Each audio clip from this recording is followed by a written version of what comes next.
My name is Ronan Patterson, and I worked at the Newcastle Playhouse under three different regimes, mostly through the 1980s, and I directed plays here, and I also produced some plays here, and I acted on the stage here once, but mostly I was here as a director.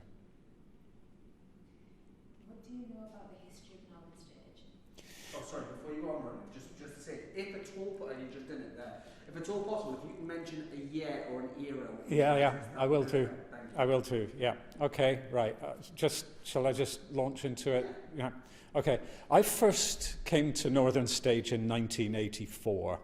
I came over from Ireland to London in 1979. I'd been working down there. And in 1984, I came to Newcastle because I'd fallen in love. And I came up to visit the person who subsequently became my wife. And she was working as an actress in Newcastle. And while I was up here visiting her, I managed to blag my way into directing a show for Time Weir Theatre Company in the Newcastle Playhouse in 1984. It was a play called A Quiet Weekend in the Country, written by Jim Fowler, and it was wonderful. Now, the Playhouse at that time was a very different building from now. It was an extraordinary construction. It had these, in the auditorium, it was a very wide stage and quite a wide auditorium, but there were these two bizarre brick promenades, proms we used to call them, that stuck out almost like a proscenium arch. And what they were used for, one of them was the bar at the interval, and the other was where they sold the ice creams. And these two huge things, buttresses, stuck out onto the stage. So when you were directing for that stage, you either had to isolate your show in from these proms, or you had to build a huge set out to encompass them. And I got there, and it was the biggest stage I'd ever directed on. And I looked at it and I thought, what on earth am I going to do with this? And I had a wonderful designer, Fran Thompson, wonderful designer who had built this fabulous set, but it was all trees and grass and things, and I thought, what am I going to do with this? So the show opened. The first image of mine that was ever seen on stage in the Playhouse was, in the darkness, suddenly these sirens started, and then these searchlights, and suddenly you saw Tony Nielsen bailing over the side of one of these proms on a rope being pursued, obviously busting out of jail. And he swung down on his rope and jumped onto the stage and ran off. And I thought that was a terribly exciting sort of beginning. But anyway, I directed this play, which was for young audiences. It was great, you know, of course, screaming, you know, wonderful, lively, vivid audiences. And it was my first introduction to Newcastle, and it was a very good introduction to Newcastle because it caused a bit of a stir, and it got me lots more work. And at that time, I was probably the only freelance director in town, and so I directed for live theatre, and eventually I was invited back to Time Weir Theatre Company to direct another show on the main stage, and this was a play by Steve Chambers, and the artistic director at the time was going around telling everyone, oh, we've got this great young director, because I was young then, you know, back in the days when Moses was a boy. And so in 1985, I was directing another play there, and it was, this time, the set that we had, it looked like a bit of the seawall, just like anywhere between Tynemouth and Whitley Bay, somewhere along that stretch there. And it was this massive stone construction with rusted railings on top and beach huts and things. And the artistic director was walking past and I said, oh, did you come and see the show? And he said, yes, I did. He said, but you know, audiences don't like these permanent sets. You know, they get bored watching it. Now, I was kind of outraged because what this set did, it was very clever. And one of these beach huts, about 20 minutes into the show, somebody grabbed the beach hut and pulled it, and the whole set opened out like a flower. And there was a pub in there, and then it was closed. And then later on, the huge stone blocks moved, and there was a fish and chip shop in it. You know what I mean? So he can't have watched more than 20 minutes of the show, which is a great shame. But that was sort of obviously I had fallen from his favour. But what happened not long after that, I became director of Northumberland Theatre Company. But around about that time, Tyne-Wear Theatre Company left the Playhouse and they moved to the Tyne Theatre and set about becoming Northern Stage. And so the Playhouse was being run after that by two wonderful wide boys, Warren Taylor, who used to be the Rolling Stones tour manager, and Brian Mawson, who was a music promoter in the region. And the two of them, they were great. I mean, Warren would tell you stories by the hour about, the Rolling Stones throwing televisions out of hotel bedroom windows and things, and him having to go around with checks afterwards. But the pair of them, the difference between them and the very staid, subsidized theatre company that had operated there, they were promoters. They were wide boys. And what happened was, at Northumberland Theatre Company, we had done a show about Jackie Milburn, the amazing footballer. It was called War Jackie, and we had won a national award with it. Now, I'm not sure if we were the first people ever to bring a national award to the Northeast, but certainly nobody had done so for a long time. I mean, we'd been shortlisted the year before with another show, but we actually won it the next year with War Jackie. And so we said, right, we're going to put this on in the Playhouse. It's about a Newcastle United hero who was actually alive when we started the show, but sadly he died as we were working on the show towards the opening night. Very sad. But anyway, what happened was we put the show on in the Playhouse expecting it to take off like a rocket, but oh God, that year, by the time we actually could get the Playhouse and get the show on, it was heading towards the summer, and it was the most beautiful sunny summer you've ever seen in Newcastle, and people just weren't going to the theatre. And also it coincided with a year when Newcastle were terrible and they were relegated to the division below.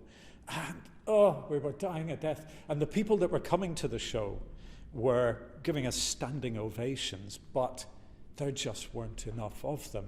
And Warren and Brian were brilliant. They got right behind us, and we had all these promotional events, and we were doing things, and we were organising events. And what we had at the time, because we'd won the award and because of the stir there was around Newcastle about the show, a documentary was being made about it.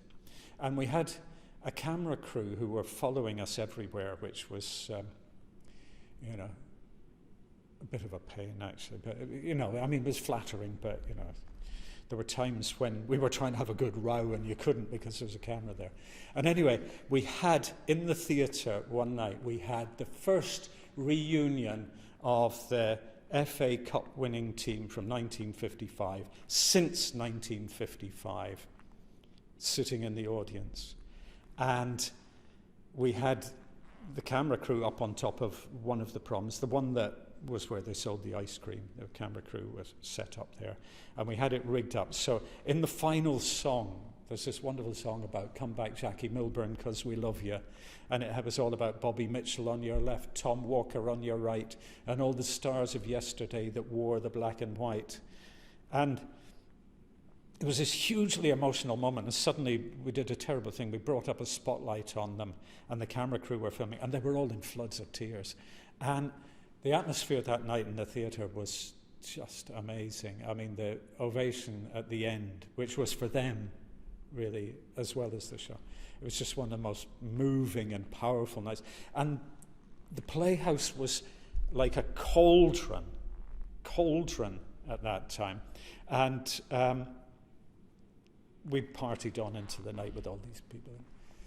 Jack Charlton was there, and all these people. Bob Stokoe, who of course was thought of as a Sunderland manager who took them to the FA Cup, but actually he was a player for Newcastle.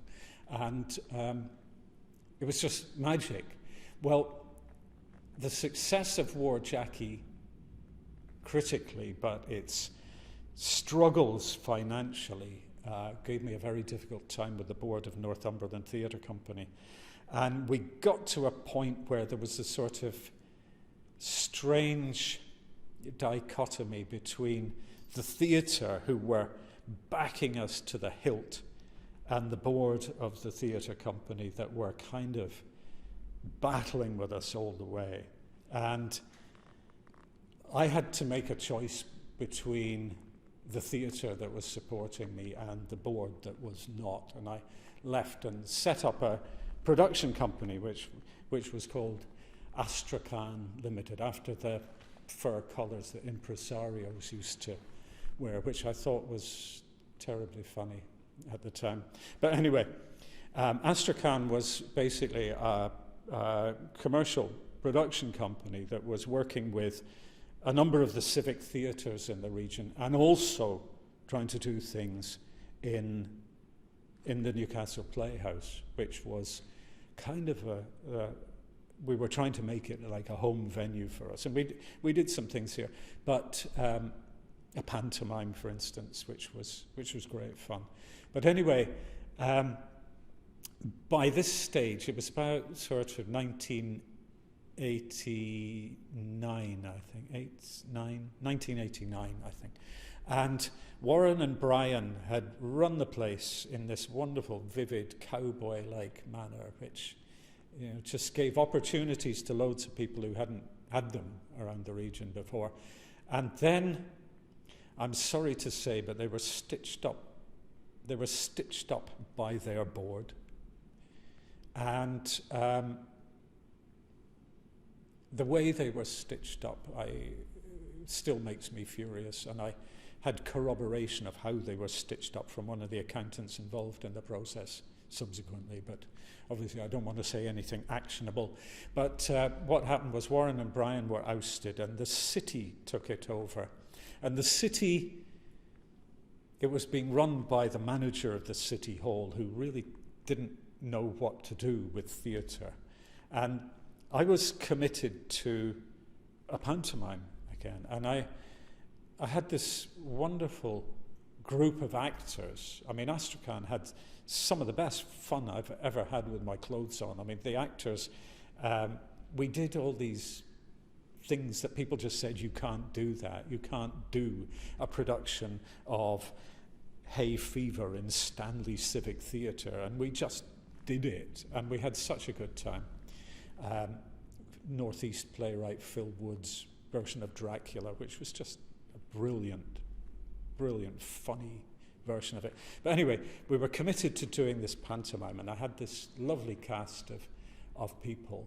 And the thing was that you could get really good actors very easily in Newcastle at that time, because as well as Tyneweir, or Northern Stage as it had become, underneath that you had another tier, which was 5 county companies, and Northumberland Theatre Company was one of those.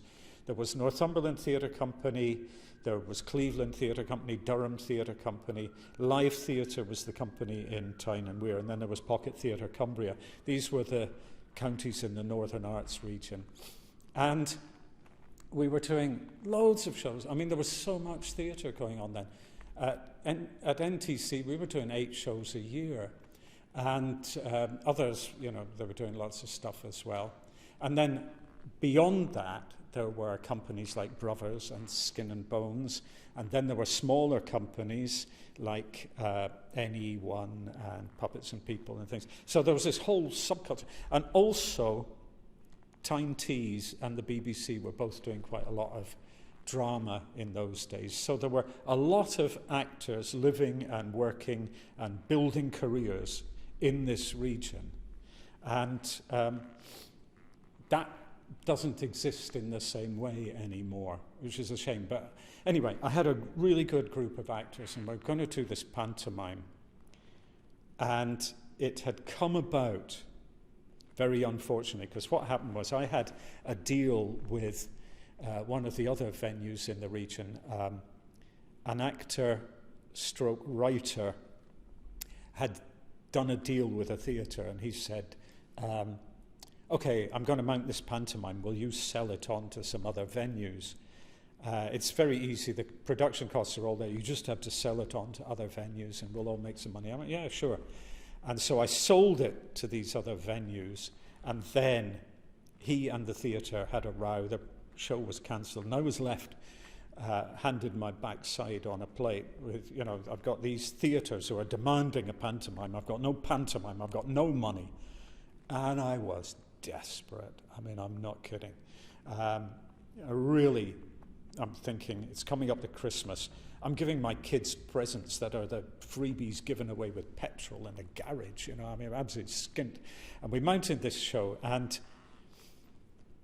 I was losing my shirt on it. I mean, the early venues, we were just losing money left, right, and centre. And we were coming into the Playhouse, and we were doing the get-in on Boxing Day, right?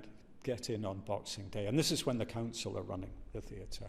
And the guy who was managing it left everything to the technical manager, who was a lovely bloke but didn't know anything about managing a venue. And we were setting up, and I said, look, there's nobody in the box office. There's no one in the box office. I'm sure I can hear the phone ringing. He said, oh, we can't afford to put somebody in the box office. I said, right, open it. I'll sit in the box office. And I sat in the box office, and in the next hour, I sold tickets to 8 family groups, right? And I came out and said, right, in the last hour I've sold, you know, about 50 tickets. Get somebody in the box office now. You know, come. And we set it up, and the phone started to ring and kept ringing. And actually, as the run was going on, every day I was in the box office, and I was just, you know, flying by the seat of my pants. And the last ticket sold at the last performance on the last day of the run, we broke even. And the show had done really well at the Playhouse, but it was having to shovel uphill, you know, because we'd lost so much money on the other venues. But actually, we broke even that last day, and everybody got paid. I didn't get paid, but everybody else got paid, everything they were owed. And I got home, and my wife said, if you try and do that again, I'm taking the kids and we're out of here. And I thought, right, I'd better stop trying to produce things here. And I went off and became head of theatre arts at Newcastle College, where the director of this video was then a student. And after that, I still kept coming. I still kept coming to the Playhouse. By that stage, Northern Stage had moved back into the Playhouse. And I was coming to Northern Stage, and I was bringing groups of students, and we were seeing the best work in the world. I mean, we were seeing Peter Brook, we were seeing Yukio Ninagawa, we were seeing Lev Dodin's Mali Theatre from St. Petersburg. We were seeing the very best stuff, and my students were getting to work with the company as well. It was an extraordinary time. But then I went off and started losing money in television instead of in theatre, and now I just come back to the Playhouse as a member of the audience.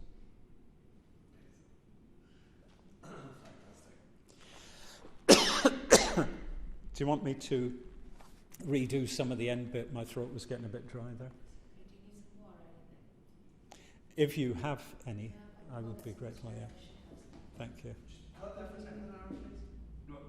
Cut that for a second, please, yeah. As well as being a really good actor, he was a really good musician as well, and he used to create music for shows as well. There were other actors, I mean, Don McBride, another lovely actor.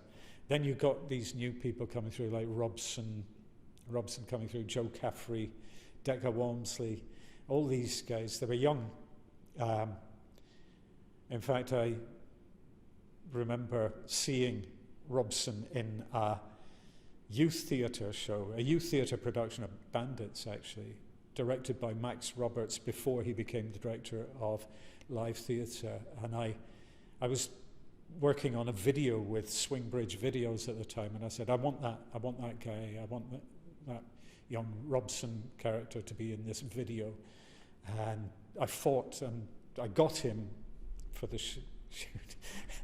And I'd written the script, and he spent the whole time slagging off the script, you know, in a very cheeky, very funny way to my face. Just, you know, I was going, God, why did I do? He was brilliant. He was brilliant in it.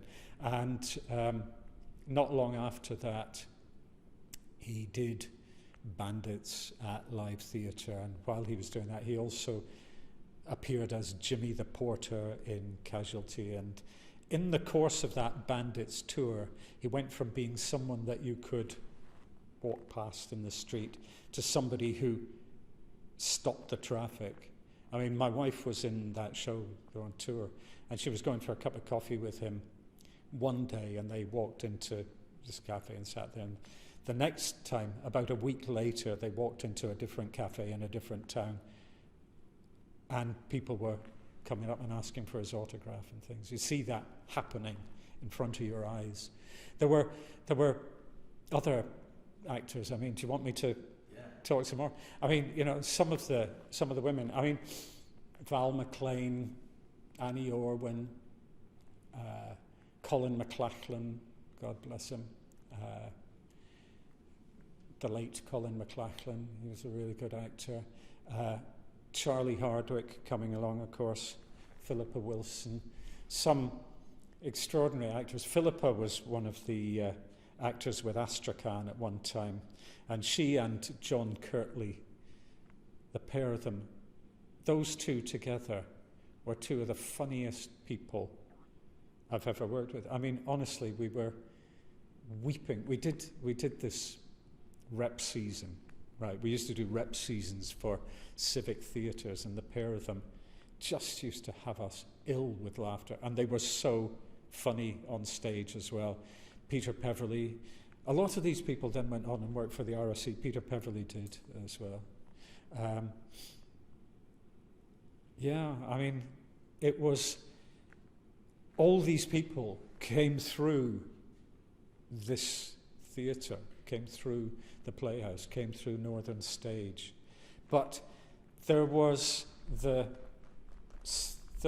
undergrowth there. There were all those other companies, and people would start off and they'd get work. Because very few people were able to go to drama school. So people, at that time, you couldn't get grants to go to drama school. So when I was head of theatre arts at Newcastle College, we had an HND course there, which students could get grants to go on, but they couldn't get grants to go to drama school at that time. So we were getting people who'd been accepted for RADA and who were not able to get the funding to go that. So we're coming on our HND.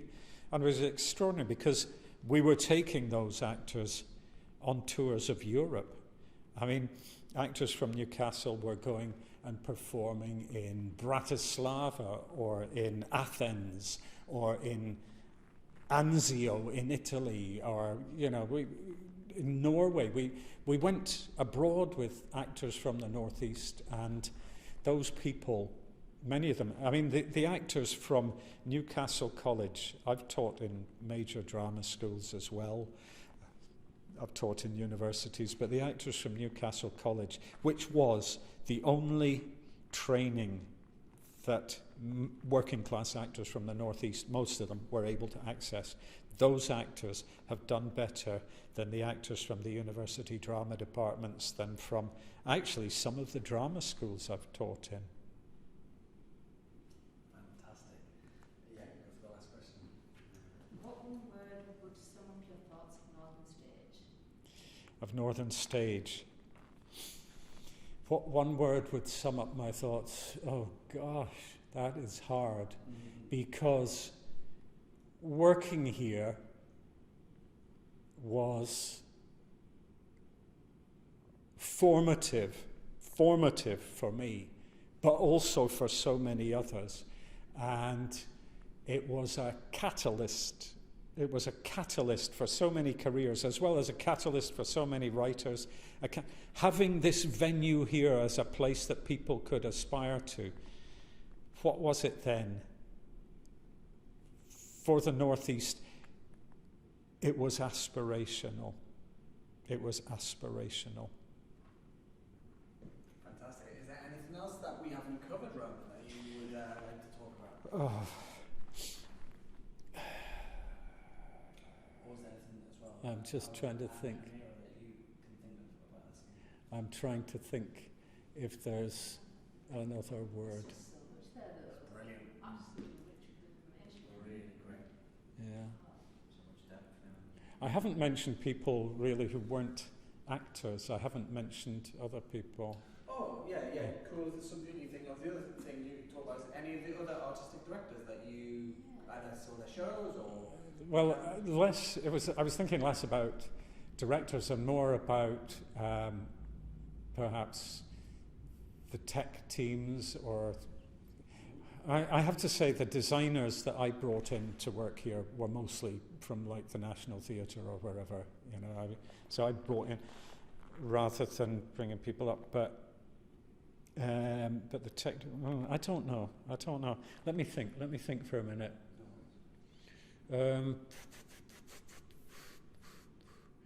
I suppose the Gulbenkian was where a lot of people, but I don't know, you see, because the directors I tended to see as rivals rather than mates.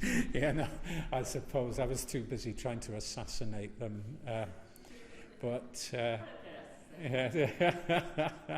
I don't know. No, it would be hard for me to think of something constructive to say about that. But no, I mean, you see, other actors. Oh, sorry, I keep hitting that. Yeah. Other actors that really established themselves working here. I mean, you know, of course, there were people like Kevin Whately, and I remember coming here to see Tim Healy, Malcolm, as everybody in Newcastle knew him. Tim Healy here and others. It really was the hotbed. It was a hotbed of northeastern talent. Under subsequent regimes, it has been less so, I think. I'm sure not for want of trying, but there aren't the same incentives for northeast actors and writers to stay in the region, because there isn't the amount of work that there used to be. You know, Time Tease in those days was making all sorts of series. It was making the Cooksons. The BBC had Biker Grove going. I mean, I spent 3 years in Biker Grove myself. There was quite a lot of telly. There was the theatre stuff. There were loads of corporates. There were loads of little indie companies making videos and doing stuff. So the incentive to keep living in Newcastle and working here, and ambitious young actors wanting to stay here, and also more mature actors, people in mid-career, you know, there was work for them too. It wasn't just a starting place. There were really good older actors living and working in the region as well, established actors who were happy and proud to work on the stage at the Newcastle Playhouse.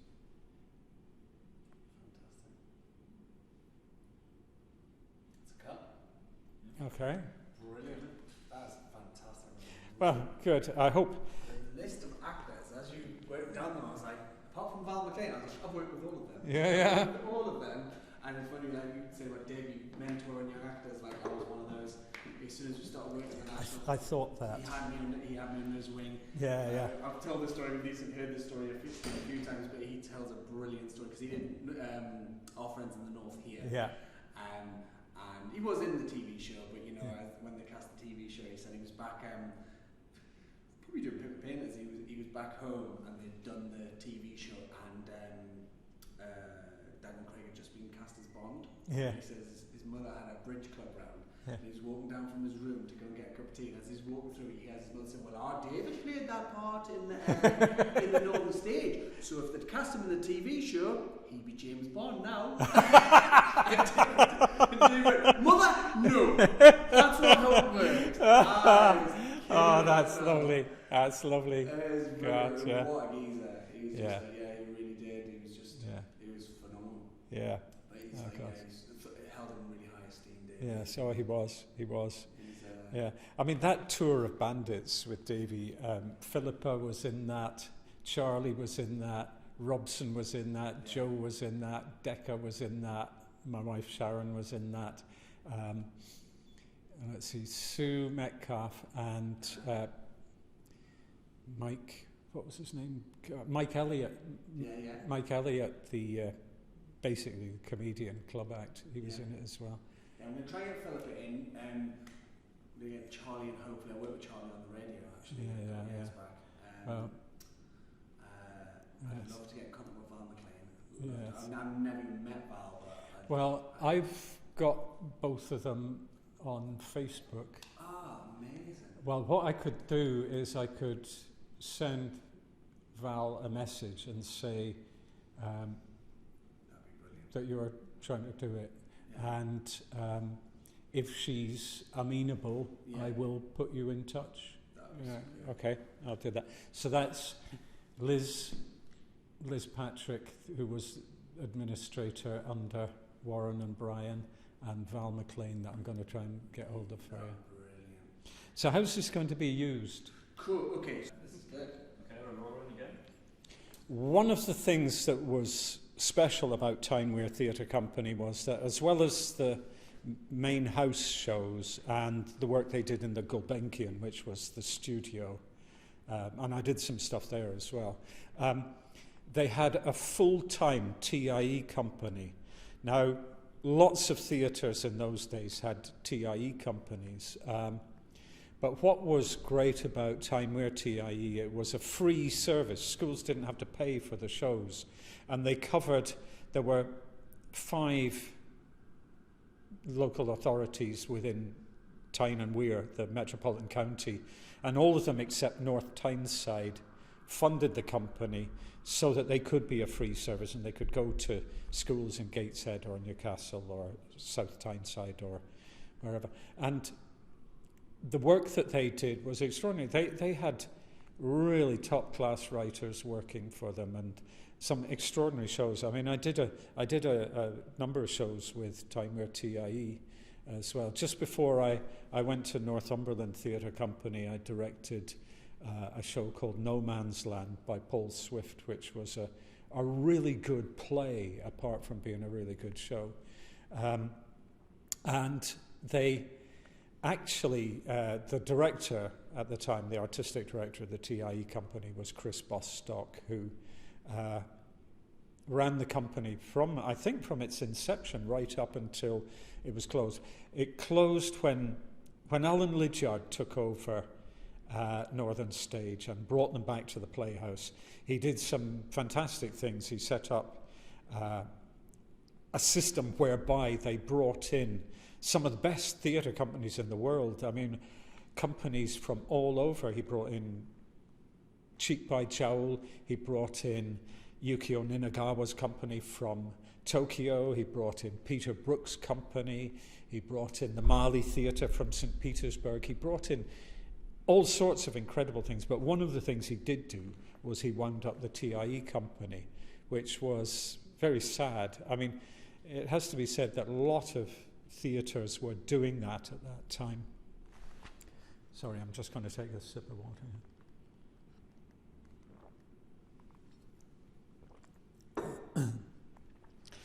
It has to be said that a lot of the theatres around the country were doing that at that time, and they were having outreach departments instead of TIE companies.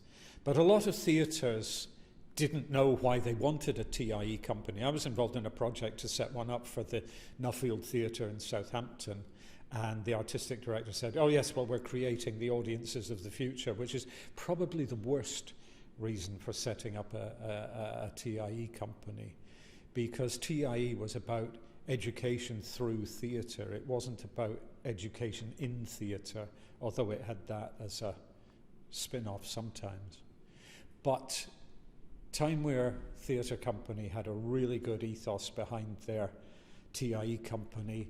They had a good company of actors, a very tight company of actors. And although there were changes, some really good people went through that company, and they did some fantastic work all over. They were one of the very visible parts of Time Weir Theatre Company's activities, and they always, after the school year of doing things in school, brought that audience with them into the Playhouse for their summer shows, which were fantastic.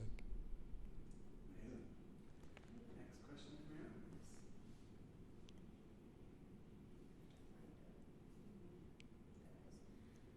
I think you've covered most of this, so you covered that. What are some of the challenges you faced at Northern Stage? Challenges, other than those already covered. Yeah. The physical space itself was challenging. It was not an easy space to work in. It was quite deceptive. It was a very wide space. It had a big stage, but the acoustics had some dead spots, and it was not the easiest. It was not the easiest space to get focus in. You could do it, but it took a bit of getting used to. And directors who came in and only did one show there often would come away going, "Oh, I don't know about that space." But people who worked here for a while absolutely loved it, because what those curved promenades did, although they made the focus on the stage a little difficult, what they did was they wonderfully channeled the audience response back in on itself, so you got a really good torrid atmosphere going sometimes. If you could get an audience really fired up, it was a really good space to get that audience reaction in. But some of the challenges of working in the Playhouse, I mean, it was funny because having begun as the university theatre, it took a while for the people of Newcastle to really feel it was their space. I mean, when we were doing War Jackie here, we were doing audience research at the time, and an awful lot of the people who came to the show there were people who'd never been to any theatre before. You know, we actually were doing questionnaires and things. And I used to watch them. They'd come in and they wouldn't know how to buy a ticket. They'd be standing there. And so we actually did all these leaflets about this is how you buy a ticket. You know, and we were there. We had people there. Actually, I say we had people there. It was usually me saying, "Are you all right? Can I help you? Oh, I don't know how to buy a ticket. Right, come this way. This is what you do, blah, blah, blah." And it was really trying to say, this is your space. You know, we weren't the first people to do it. Lots of shows had tried to do the same. I mean, one of their great successes earlier had been Close the Coal House Door by Alex Glasgow. I mean, that was a show. There were lots of shows that attempted to do that, but every generation it was a new challenge, because people thought, oh, well, it's the university. People still called it the university theatre in those days, and you had to say, no, it's not. It's the Newcastle Playhouse. It's for you. Why is Northern Stage important to the city or region? Northern Stage was the tip of the iceberg of theatre activity in the region. It was the best funded professional theatre produced in the region. It was a conduit for other companies visiting and sharing their work. The Playhouse, as well as the international companies who came here, was also one of the Newcastle homes of the RSC when the RSC was really good. I have to say that it was home during one of the golden ages of the RSC. But then when they were rebuilding the Playhouse, which they needed to do, and they did, the RSC were still coming, and they shifted to the People's Theatre in Jesmond for some things. But there were some shows that were done in the Playhouse by the RSC when they were absolutely one of the world's great theatre companies. I have to say, I don't think they are nowadays. I'm sorry to say, I haven't seen anything in more recent years that can really hold a candle to some of those productions. But they were a venue that could attract the very best stuff that was touring around, that was on offer, stuff touring the country. I mean, nowadays you look at it and a lot of the best international work that comes to Britain doesn't get further north than about Nottingham.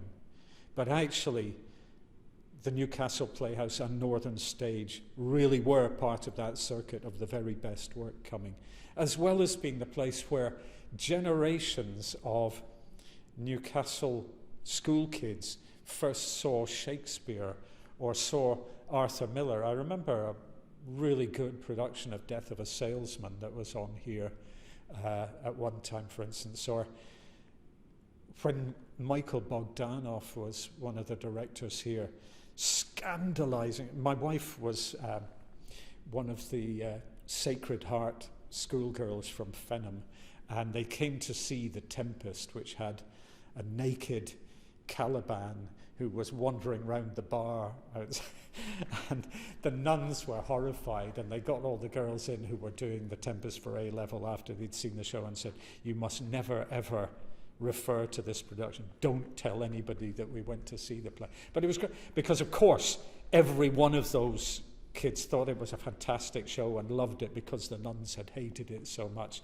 And many of them came back. And my wife actually came back here and worked as an actress in the Playhouse years later.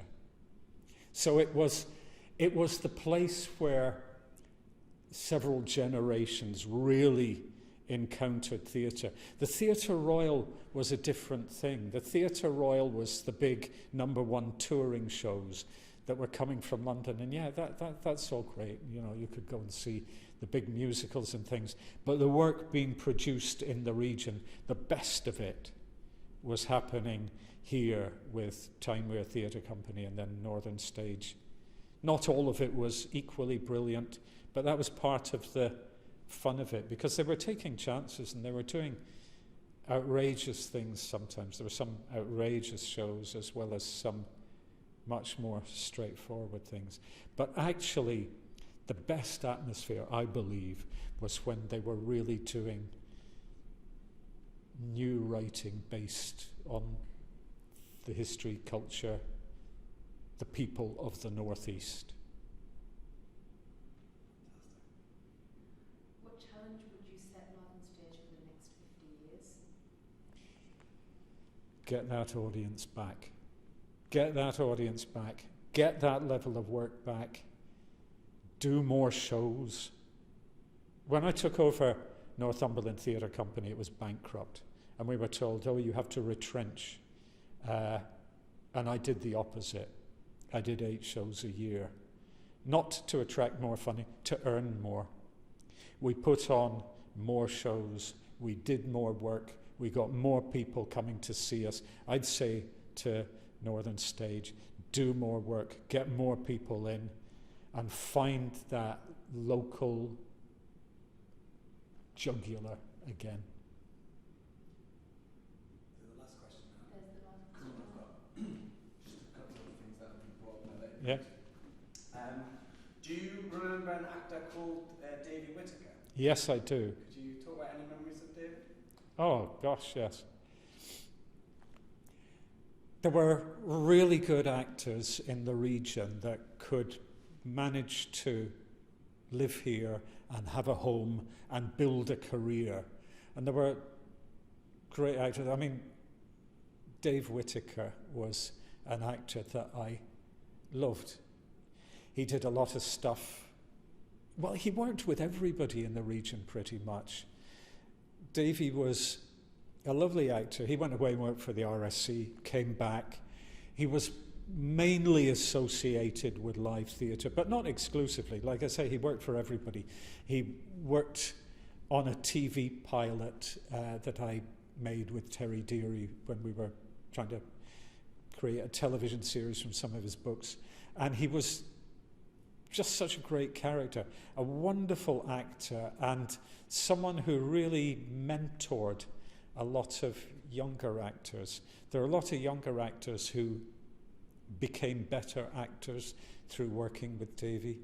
And the last thing I saw him in before he tragically had a stroke was Pitman Painters, and he was just fabulous in that. But there were so many other shows I saw him in. I mean, I just remember him playing the police inspector in Bandits. He was great, you know. He was just great, this kind of lugubrious face that he had. And yet he was totally different in the next show you'd see him in. He was one of that generation of actors, really, I suppose, that I was talking about. As well as